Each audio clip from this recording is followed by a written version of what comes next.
In Algeria, Abdelmadjid Tebboune has been declared the winner in Thursday's presidential vote. Preliminary results show that he won 58% of that vote. His closest rival, Abdelkader Bengrina, came second with just 17% of the vote. Results show there will be no need for a runoff, but less than 40% of voters turned out for the poll, with millions boycotting, calling it a sham. Well, let's dig into this with Dalia Ghanem-Yazbeck. She's an Algerian political analyst and a resident scholar at the Carnegie Middle East Centre, and she joins us now on Skype from Beirut. Dalia, can an election with such a low turnout have any real legitimacy? No, of course not. And this is obvious.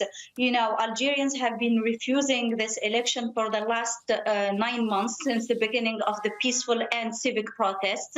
And yet the political military leadership went with it, despite the refusal of a majority of Algerians.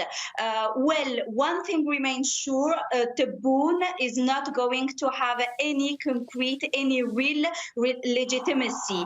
And this will put him under a lot of pressure from the people who have been escalating in their demands and asking for more and more, and pressure under the military who brought him to power.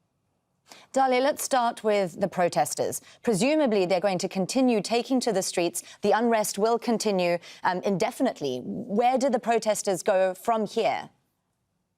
Yeah, well, this is the big question, because Algerians have been taken up to the street for the last 9 months peacefully, civically. We need to insist on that. It's really something major that they achieved. But the question now is where they are going to continue to head.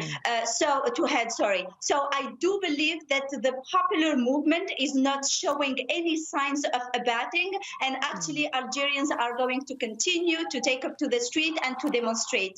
Now, we do know, in sociology, that no social movement can go on like that endlessly. So I do believe that the Hirak, the popular movement, needs a minimum of institutionalization, meaning they need to appoint people from the Hirak to represent them and to negotiate with the leadership.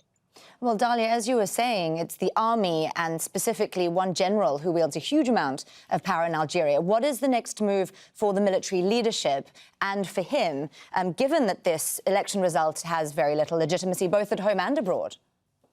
That's true. Well, now the Algerian leadership, the political military leadership, is faced with 3 options. The first option is to continue, to ignore the demands of the popular movement and to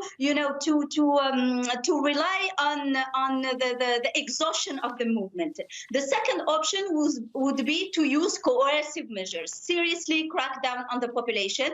And the third option, which would be the wiser, would be to negotiate seriously with the popular movement and sit on the table and, go on a serious transition towards a more healthy civilian military relationships in Algeria.